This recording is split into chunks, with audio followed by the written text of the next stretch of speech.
Hello everyone.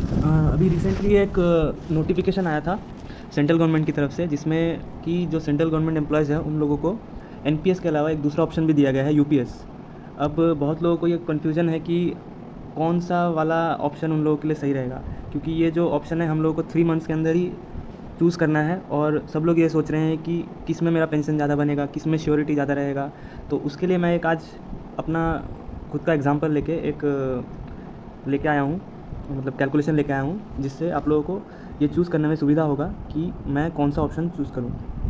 तो देखिए, मेरा अभी फ़िलहाल जो बेसिक है मैं इसमें आप लोगों को दिखाता हूँ। ये जैसे ये मेरा बेसिक है 44900 जो 2024 में था, और हर साल जो बेसिक है वो 3% से बढ़ता है।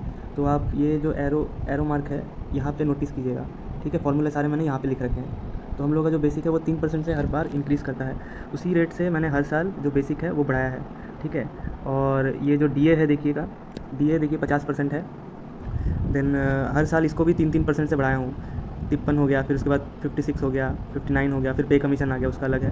फिर नेक्स्ट जो मेरा कॉलम है डी कॉलम, उसमें देखिएगा बेसिक प्लस डीए जो है हम लोगों का। और ई कॉलम में देखिए इसमें एनपीएस फॉर 6 मंथ्स, मतलब जो ये फार्मूला देखिए 24% की रेट से 6 महीने का अगर वो होगा तो एनपीएस फॉर 6 मंथ्स।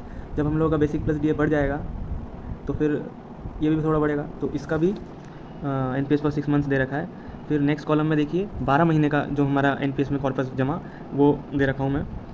और एक एवरेज, जो आप लोग जब भी कैलकुलेटर खोलिएगा, एनपीएस का कैलकुलेटर हमेशा पूछा जाता है कि मतलब कितने % से आप लोग अपना मतलब एनुअल कंट्रीब्यूशन बढ़ाइएगा। तो उसका एक एवरेज निकालने के लिए मैंने जस्ट ये एक परसेंटेज वाइज वो कर रखा था, मतलब एक कॉलम बना रखा है। और अगर हम लोगों का एनपीएस 10% की रेट से हर साल बढ़े तो उसके लिए मैंने एक ये एच वाला कॉलम बना रखा है। देखिए आप इसमें जो फार्मूला है F2, मतलब एफ़ कॉलम को मैंने इसको 10% की रेट से हर बार बढ़ाया है। ये फार्मूला देखिए। अब यही मैंने हर साल किया है। और मैं पे कमीशन वाला वो बताता हूँ। जैसे पे कमीशन आएगा 2025 में, इसके बाद जब 2026 में जो नया बेसिक बनेगा, मैंने उसको पकड़ लिया कि ये जो बेसिक प्लस डीए जो हम लोगों का 2025 के एंड में था, उसको 10% से बढ़ाया जाएगा। अब हो सकता है वो 10% से बढ़े, 15% से बढ़े। मैंने एक कंजर्वेटिव साइड लेके उसको 10% से बढ़ाया है। उस हिसाब से मैंने पूरा कैलकुलेशन किया है, ठीक है। हर साल बेसिक बढ़ रहा है, डीए बढ़ रहा है 3% के रेट से, फिर आ रहा है पे कमीशन, फिर 10% ऑफ पिछला जो बेसिक प्लस डीए था। इस हिसाब से मैंने ये 2055 तक के ईयर के लिए किया है, 2024 से कैलकुलेट करके। अब आप लोग ये देखिए, जो ये एनपीएस का अमाउंट है, एच वाले कॉलम की नज़र रखिएगा। यहाँ पे इधर यहाँ पे देखिए, जो पहला साल है वो उसमें मेरा 1,95,908 बढ़ के 10% उसका वो बढ़ के 2,15,000 हो गया। फिर अगले साल फिर 2025 में मेरा कंट्रीब्यूशन ये रहा, एफ वाले कॉलम में देखिए 2,99,776। अब ये वाला जो कॉलम है इसकी ओर नज़र रखिए। ये इसमें मैंने ये जो फार्मूला लगाया है यहाँ पे, ये देखिएगा H2 + F4, जो पिछले साल का जो मेरा कंट्रीब्यूशन था ये वाला प्लस ये वाला F4, ये दोनों ऐड होके फिर ये भी तो 10% से बढ़ेगा। तो 10% से बढ़ने के बाद ये वाला वैल्यू आएगा। यही चीज़ मैंने हर साल किया है, ठीक है। हर साल से मेरा इस साल भी ये वाला प्लस ये वाला ऐड होके ये अमाउंट बनेगा, और 10% बढ़ के फिर ये अमाउंट बनेगा। इसी तरीके से मैंने पूरा एनपीएस का जो कैलकुलेशन है वो अपने रिटायरमेंट का जो ईयर है वहाँ तक लेके गया हूँ मैं। अब देखिए, जिस रेट से आपका जो बेसिक प्लस डीए प्लस ये सब बढ़ा है, उस हिसाब से 2055 तक मेरा जो बेसिक होगा वो 5,35,875 होगा, और डीए इतना होगा उस टाइम के हिसाब से। तो बेसिक प्लस डीए मिलके ये अमाउंट होगा 8,41,000। और एनपीएस जमते जमते मेरा जो एनपीएस का पूरा कॉर्पस होगा वो 10.93 करोड़ के अराउंड होगा। 11 करोड़ आप लोग रफली मान सकते हैं। अब ये अमाउंट उस टाइम पे कितना सिग्निफिकेंट होगा, कितना बड़ा होगा, हमारा जो पेंशन अमाउंट होगा उसके तुलना में क्या होगा, मैं सारा का सारा कैलकुलेशन अभी आप लोगों को नीचे के कॉलम्स में बताता हूँ। जैसे देखिए, ये जो अमाउंट है 8,41,000 एंड 8,25,000, ये 12 महीने इसका जो एवरेज होगा उसका हाफ होगा हम लोगों का जो पेंशन स्टैंड करेगा। ये देखिए, ये वाले कॉलम में देखिए, इस पर नज़र रखिएगा। D64 + D65, D64 + D65 ये रहा लास्ट के जो 2055 के ये है, डिवाइड बाई 2, मैंने उनका एवरेज बाई 2। तो ये जो है हम लोगों का पेंशन अमाउंट होगा यूपीएस के अंडर में फाइनल रिटायरमेंट के टाइम। उसके बाद ये जो है हर साल 3% के रेट से डियरनेस रिलीफ मिलेगा, ऐसा मान के मैं चल रहा हूँ। ठीक है, तो अगले 10 साल तक का लिया है मैंने, जब मैं 70 की एज का हो जाऊँगा तब तक का मैंने लिया है। तो मेरा 7,75,000 उस टाइम पे मेरा पेंशन बन रहा होगा, 4,16,000। अब ये जो 4,16,000 से स्टार्ट होके अब ये जो अमाउंट है, अब देखिए अगर ईयरली आपका रिटायरमेंट में मेरा जो ईयरली जो वो होगा मतलब पेंशन अमाउंट होगा ईयरली बेसिक प्लस डीए, लगभग हो रहा है ये इसको और एचआरए को जोड़ के लगभग 1 करोड़, मतलब ईयरली जो मेरा सैलरी है 1,20,00,000 हो रहा है। ठीक है, अब ये जो 1,20,00,000 के अराउंड जो सैलरी है ये मेरा रिटायरमेंट पे होगा और सालाना, यानी मेरा मंथली जो आप बोल सकते हैं इसमें मैंने अच्छा एचआरए जो है 30% का मान लिया है और बेसिक प्लस डीए जो अमाउंट है वो तो एवरेज करके निकाला है ईयरली, मतलब इंटू 12 कर दिया है, उस हिसाब से ईयरली मेरा जो सैलरी है इतना। अब ये जो 1,20,00,000 है मतलब मेरा जो महीने का जो सैलरी हो रहा है मेरे रिटायरमेंट वो 10 लाख के अराउंड है। ठीक है, अब 10 लाख से सीधा मेरा जो पेंशन का मतलब यूपीएस के अंदर पेंशन जो आएगा वो आएगा 4,16,642, यानी ऑलमोस्ट 40% मेरा ओवरऑल जो मेरा सैलरी होगा रिटायरमेंट के टाइम पे उसके अराउंड 40% के अराउंड मेरा जो है पेंशन स्टैंड करेगा इनिशियली। फिर बाद में क्योंकि उसमें एचआरए को मैंने काउंट किया इसलिए फिर बाद में वो आहिस्ता आहिस्ता बढ़ता जाएगा। तो एक चीज़ है, आप जो लाइफस्टाइल उस टाइम पे रिटायरमेंट के टाइम पे जो आप कर रहे होंगे उससे लगभग आपका अराउंड 40% पे आ जाएगा। और आप लोगों के पास उस टाइम पे एक तो जो इसका जो लमसम अमाउंट है वो बहुत ही कम है, बट ग्रेचुइटी रहेगा, लीव एनकैशमेंट है, तो वो सब जो भी अमाउंट है वो करके कुछ कुछ तो आपको मिलेगा ही। लेकिन अब इसी चीज़ को हम लोग अब एनपीएस के उसमें देखते हैं। आप लोगों को एक आइडिया हो गया कितना यूपीएस में मिलने वाला है। अब ये 10 करोड़ जो है अमाउंट बन रहा है, 10.93 करोड़। अगर ये एनपीएस में देखिएगा तो फिर लमसम जो है 60% है, वही मैंने लिखा है यहाँ पे 60% फॉर्मूले में। ठीक है, एनवीटी जो है जो 40% का है ये वाला, ये आप देखिएगा ये 40% अमाउंट है। अब एनवीटी का जो रेट है मंथली पेंशन जो हम लोग ये जो हमको 6,55 करोड़ मिल रहा है ये टैक्स फ्री होगा और पूरा पूरा आपके अकाउंट में रहेगा। ठीक है, अब इसको आप लोग कैसे बढ़ा रहे हैं उस पर आप लोगों का बहुत मतलब डिपेंड करेगा, मतलब जो वो है क्या बोलते हैं आप लोगों का रिटायरमेंट कैसा जाने वाला है इस पर बहुत डिपेंड करने वाला है। तो अभी पहले तो ये एनवीटी की बात कर लेते हैं। 4,37,00,000 जो है इससे जब आप एनवीटी निकालिएगा तो ये फार्मूला है, देखिए मैं इसमें 6% का रेट लिया हूँ। तो 6% के रेट से अगर मतलब एनवीटी के रेट से अगर निकालिएगा तो ये 2,18,636 जितना आएगा। और वहाँ पे कितना आ रहा था, 4 लाख के अराउंड आ रहा था यूपीएस में। तो आप लोग तो सोचिएगा कि इसमें तो कम है उसमें ज़्यादा है, बट एक चीज़ याद रखिए आप लोगों को ये जो लमसम अमाउंट है ये भी मिल रहा है 6.55 करोड़ के अराउंड। तो ये जो 6.55 करोड़ है इसको भी आप लोग एक कोई SWP या फिर कुछ कर सकते हैं, मतलब इसको भी अगर आप लोग रिटर्न की मतलब किसी एक एफडी में डाल दिया, मान लीजिए आपने एफडी में डाल के वो उससे आप लोग पैसा विड्रॉ कर रहे हैं, तो या फिर आपने को किसी एक डेब्ट फंड में या फिर किसी इक्विटी फंड में डाल दिया, वहाँ पे वो 6.55 करोड़ मान लीजिए 10-12% के रेट से बढ़ रहा है।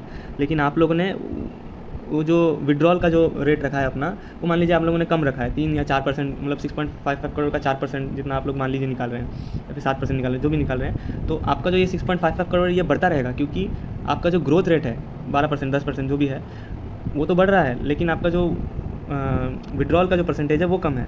तो आप लोग अपना पेंशन उस हिसाब से मतलब कैलकुलेट कर सकते हैं। तो मैंने जस्ट एक कैलकुलेशन के लिए जस्ट हाफ मैंने सोचा कि ये जो अमाउंट है 6.55 करोड़ का, इसका हाफ अमाउंट ही मैं अगर को मैं कोई एफडी में कर दूं और इसका 7% मेरे को इंटरेस्ट रेट मिलता रहे तो फिर वो आएगा अराउंड 1.91 लाख के अराउंड। तो मेरा ओवरऑल जो पेंशन आ जा रहा है 4 लाख के अराउंड ऐसे ही आ जा रहा है, प्लस मेरा ये 6.55 करोड़ जो है मतलब इसका हाफ तो मैंने काउंट ही नहीं किया, वो तो मेरे बैंक अकाउंट में पड़ा रहेगा।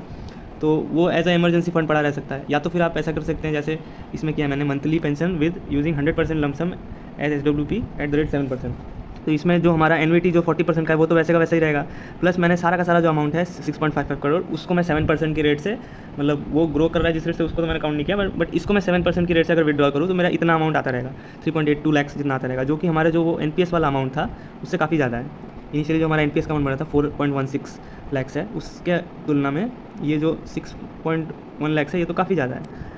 हम लोग तो फिर ये जो डिसीज़न है कि आप एनपीएस लेगा या यूपीएस लीजिएगा, ये जो है डिपेंड कर आपके सर्विस ईयर पे भी करने वाला है। जैसे आपका कितना लंबा सर्विस है, जैसे अच्छा आप लोगों को एक मैं कंपैरिजन जस्ट दिखाता हूँ।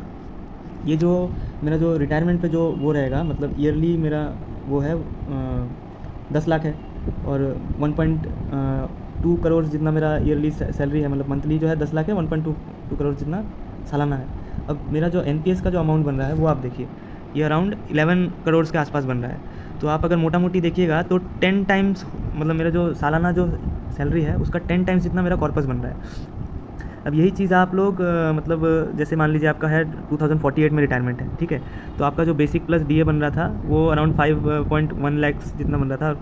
तो अगर आप इसका देखिएगा तो 2.5 लाख के अराउंड आप लोगों का मंथली जो है पेंशन बनता, और आपका कॉर्पस जो है वो अराउंड 4.59 करोड़ का है। तो ये 10 टाइम्स से थोड़ा सा कम हो गया है। जैसे जैसे आप लोग मतलब लंबा, जितना आप लोग लंबा जाइएगा उतना टाइम्स आप लोगों का जो है वो कॉर्पस डेवलप होगा। तो आप लोग इसको इस तरीके से समझ सकते हैं कि 1.2 करोड़ अगर आपका रिटायरमेंट के टाइम पे वो है, तो उसका 6 टाइम्स अराउंड, मतलब अगर आप लोग का 30 साल से ज़्यादा का सर्विस बाकी है तो उस केस में तो आप लोगों का जो कॉर्पस जो है वो रिटायरमेंट के टाइम से मतलब लास्ट ईयर के सैलरी से अराउंड 6 टाइम्स ज़्यादा आप लोगों का लमसम बनेगा, और 4 टाइम्स के अराउंड आप लोगों का वो बनेगा, एन्युइटी का जो अमाउंट होगा बनेगा। और तो मेरे हिसाब से, मेरे केस में, मेरे लिए तो ये एनपीएस ही ज़्यादा बढ़िया लग रहा है, क्योंकि मेरे को एक lump sum amount, big amount of lump sum amount मिल रहा है। और अगर मैं यूपीएस लूँ तो मेरा जो सैलरी है अचानक से, मतलब 10 लाख से सीधा रिटायरमेंट पे 4.16 लाख जितना हो जाएगा, 40% कम हो जाएगा, और मेरे को कोई बड़ा सा लमसम अमाउंट भी नहीं मिल रहा। बट यहाँ पे जो है मेरे को इतना बड़ा अमाउंट एक मिलेगा, प्लस ये जो पेंशन अमाउंट है 2.18 लाख का ये मिलने वाला है। और बाकी का अगर मेरे को जो मेरा जैसा रिक्वायरमेंट होगा वैसा मैं इस अमाउंट से, मतलब 6.55 लाख करोड़ के अमाउंट से मैं अपना पेंशन, मतलब कुछ एक विड्रॉल निकाल के अपना गुजारा कर सकता हूँ। बट इसमें जो है एक मतलब पाबंदी आ जाएगा, यूपीएस में अगर हम देखेंगे तो एक पाबंदी आ जाएगा कि भाई मेरा तो 4.16 लाख ही हो रहा है, मेरे पास कोई बड़ा अमाउंट भी नहीं है, मेरे को गुजारा उसी में करना पड़ेगा। तो यही था मतलब कंपैरिजन। अगर आप लोगों को जो है मतलब बहुत बड़ा टाइम अगर आप लोगों के पास है तो मेरे हिसाब से आप लोगों को एनपीएस के लिए ही जाना चाहिए। 30 साल या फिर 27-28 साल भी अगर आप लोगों के पास है तो एनपीएस इज़ बेटर ऑप्शन। और हाँ, इसमें एक चीज़ और मैं ऐड करना चाहूँगा। मान लीजिए आप लोगों का इनिशियली कोई प्रमोशन हो रहा है इनिशियल ईयर्स में, तो फिर आप लोगों का जो सैलरी जंप होता है उसका जो इम्पैक्ट है एनपीएस में नज़र आएगा, आप लोगों का कॉर्पस और बड़ा होगा। लेकिन अगर मान लीजिए आपका रिटायरमेंट है, जैसे मेरा 2055-56 जब भी है, उसके 1 साल के अंदर ऐसा कुछ मेरा बेसिक में जंप आ गया, किसी एक प्रमोशन की वजह से हाई जंप आ गया, उसकी वजह से मेरा जो कॉर्पस है वो बहुत ज़्यादा बड़ा नहीं होने वाला है, क्योंकि जस्ट हल्का सा बूस्टअप होगा लास्ट में। लेकिन जो मेरा बेसिक है वो हो सकता है बहुत ज़्यादा से जंप करे, जिसकी वजह से मेरा यूपीएस का जो अमाउंट है वो थोड़ा ज़्यादा हो जाएगा। बट स्टिल मेरे केस में मेरे को लग रहा है, क्योंकि मेरा 30 साल से भी ज़्यादा का नौकरी बाकी है, मेरे को लग रहा है मेरे लिए एनपीएस ही बेटर है। बाकी आप लोग ये कैलकुलेशन देख सकते हैं किया हुआ है, आप लोगों को एक आइडिया लग जाएगा और आप लोग सोच समझ कर डिसीजन लीजिएगा। Thank you guys, bye.